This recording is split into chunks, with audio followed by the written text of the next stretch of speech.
खाना खिलाते हैं तो दूसरे को अच्छा नहीं लगेगा, दूसरे को खुशी नहीं होगी। वो ये कहेगा कि खुद दुखी हैं और हमें खुश करने की कोशिश करते हैं, तो मुझे कैसे खुशी होगी। मीन्स कि जो आपके पास एनर्जी है वो एनर्जी दूसरे के पास जा रही है। आपके पास दुख की एनर्जी है तो इसलिए दूसरे के पास दुख की एनर्जी जाएगी। आप चाहे कितनी भी कोशिश करें लेकिन वो रुकने वाली नहीं है, दूसरे के पास तो जाएगी। ये सारी चीजें हमें समझने की जरूरत है। और सबसे पहला हमारा विचार, हमारे विचार ही हमको परेशानी में डालते हैं और हमारे विचार ही हमको समाधान दिलाते हैं। हम सब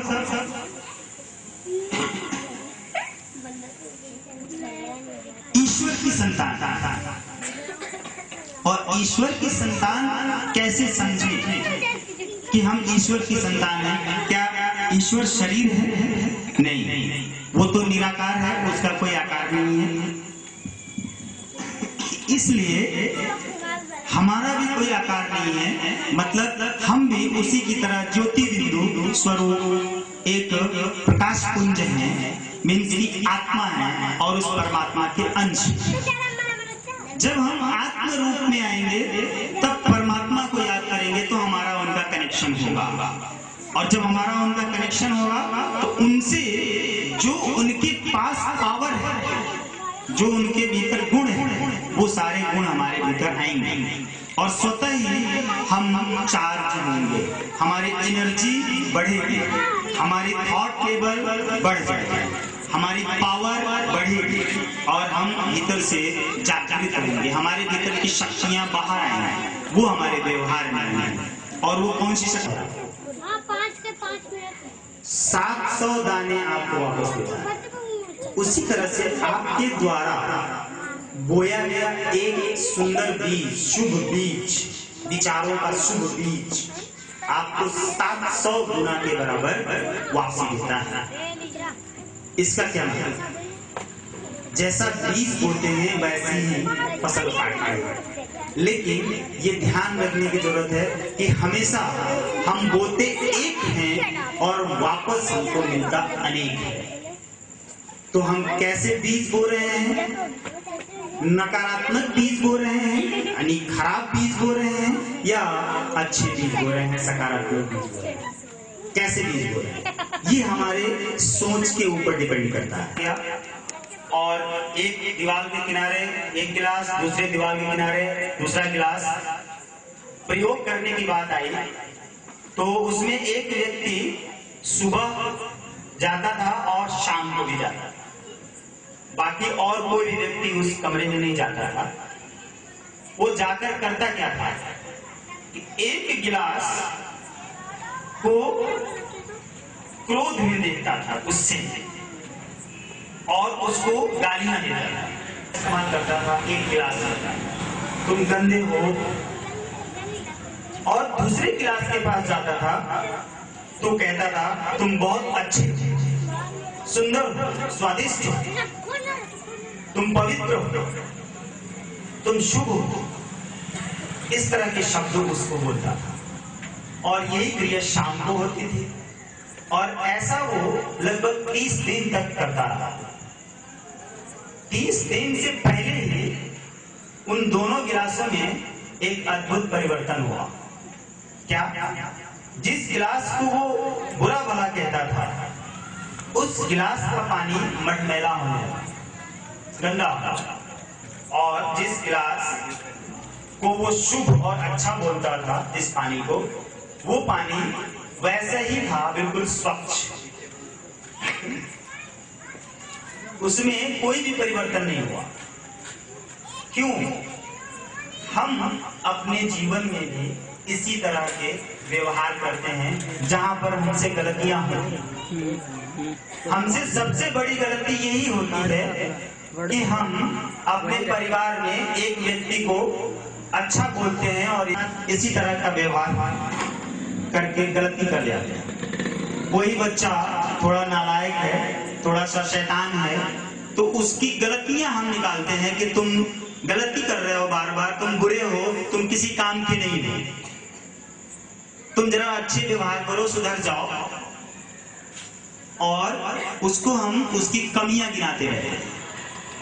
हम जितनी बार उसको उसकी कमियां गिनाते हैं, वो बच्चा उतनी बार और ज्यादा डिप्रेशन में जाता है, और ज्यादा माइनस में जाता है, और ज्यादा वो बुरा बनने की सोचता है।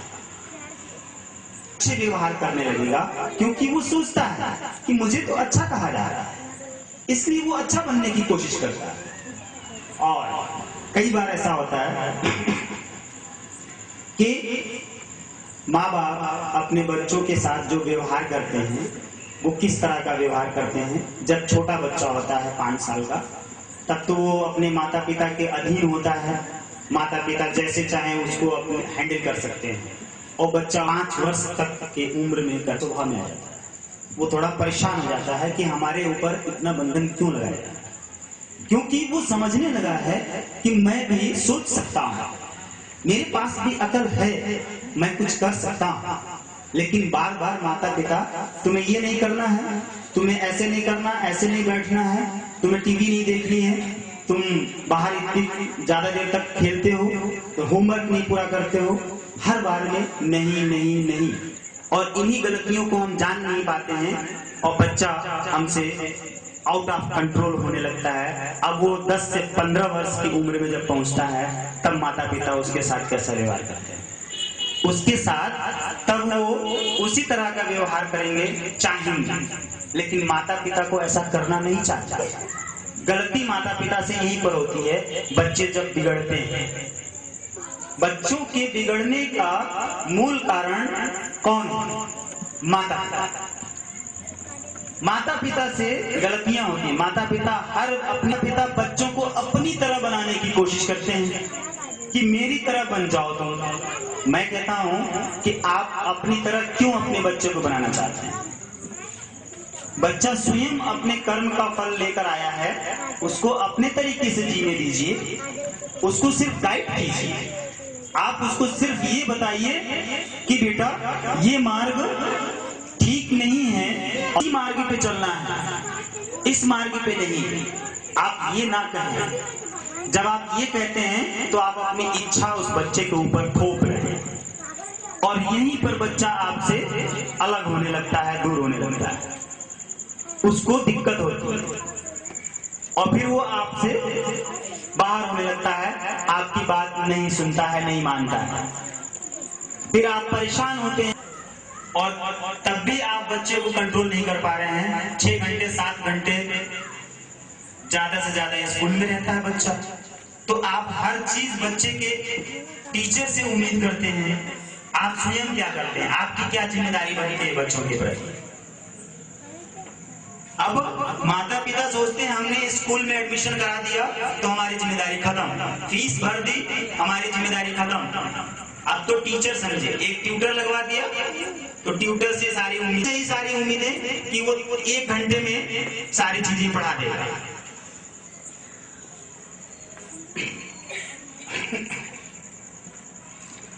ये सारी जो हमसे मिसिंग होती हैं, गलतियां होती हैं, उन गलतियों पर ध्यान देने की जरूरत है। आज अगर परिवार बिखर रहा है तो इसका यही कारण है। हर व्यक्ति जो है उसका जिम्मेदार वो स्वयं है।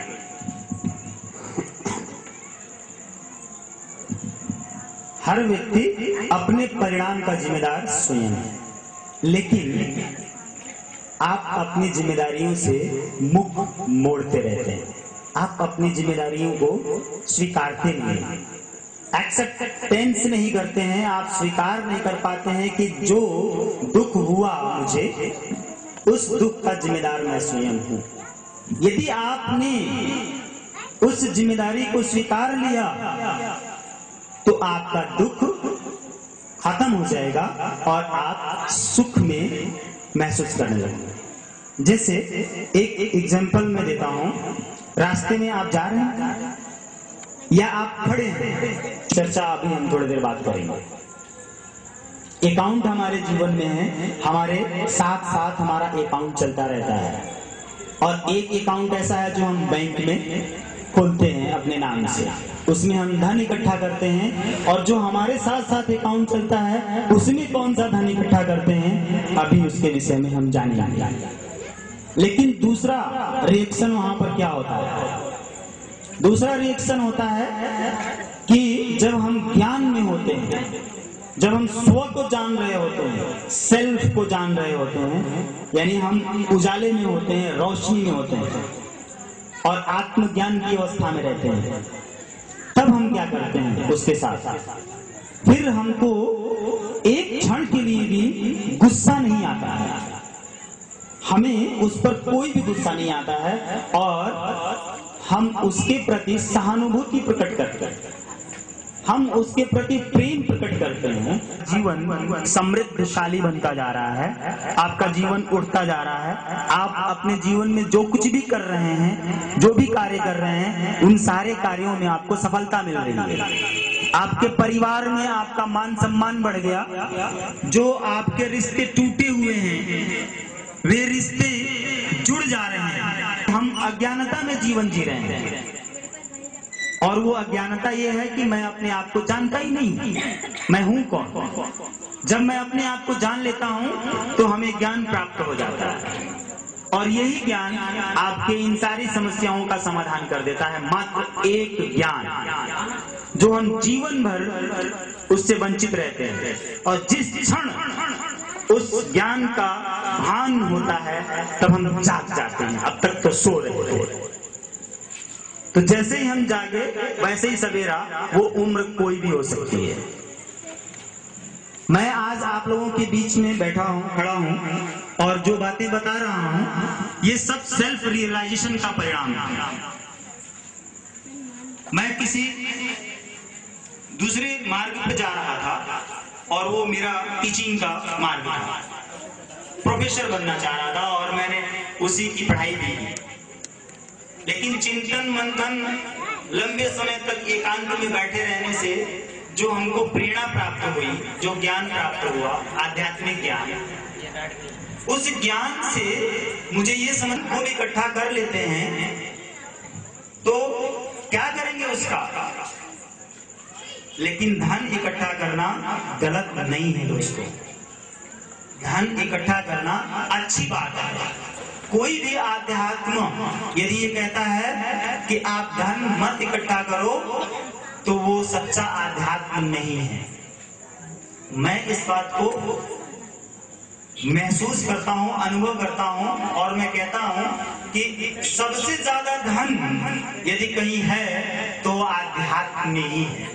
जितने भी आध्यात्मिक गुरु हैं आप जरा नजर उठाकर देखिए, उनके पास अथाह संपत्ति है, करोड़ों अरबों रुपए की संपत्ति है, लेकिन वो संपत्ति उनको बांध कर नहीं रखती है, उनको रोक कर नहीं रखती है। उस संपत्ति से वो विचलित नहीं होते हैं। वो जानते हैं कि ये धन समाज की सेवा के लिए हमें ऊपर वाला दे रहा है, ईश्वर दे रहा है, परमात्मा दे रहा है, क्योंकि उसने हमें बनाकर भेजा, और हमें जो कुछ भी प्राप्त हो रहा है वो सब वही दे रहा है। लेकिन हम इन चीजों में जिसमें हम किसी का अहित करके अपना हित कर रहे हैं। दोस्तों ध्यान रखने की जरूरत है कि हम अपना हित, अपना कल्याण, अपना भला दूसरे के अहित में ना करें। जब हम अपना हित कर रहे हों, अपना लाभ पा रहे हों, तो उस लाभ को पाते समय अपनी भावना को शुद्ध रखें, साफ रखें, निर्मल रखें। शुद्ध भावना से उस वस्तु की प्राप्ति करें। अब उन्हीं विचारों को थोड़ा सा कंसंट्रेट करने के लिए, एकाग्र करने के लिए मैं चाहता हूं कि यहाँ पर 2 मिनट से 5 मिनट का मेडिटेशन करवाया जाए, ध्यान करवाया जाए। क्या आप लोग ध्यान करने के लिए तैयार हैं? सभी लोग रिलैक्स बैठ जाएंगे कुछ देर के लिए, आराम से जहां जहां बैठे हैं अपने शरीर को ढीला छोड़ देंगे। इसका मतलब है मिलन। मिलन क्या है? मिलन मतलब आत्मा और परमात्मा का। हम आत्माएं परमात्मा से मिलन करने के लिए तैयार हैं। और जब हम परमपिता परमात्मा से मिलन करते हैं तो परमात्मा से हमें ब्लेसिंग मिलती है। परमात्मा से क्या मिलती है कि जो उसके पास है, उसके पास। अभी आप चाहें तो आंख बंद कर सकते हैं ध्यान की मुद्रा में और अपने माथे पर भ्रुकुटी के मध्य ध्यान लगाएंगे, जहां तिलक लगाया जाता है माथे के बीचों बीच। उस स्थान पर थोड़ा सा कोई भी क्रिया नहीं की जाती है, तो आप शून्य की अवस्था में हैं, पूरी तरह शून्य, कुछ नहीं, आप कुछ नहीं, आप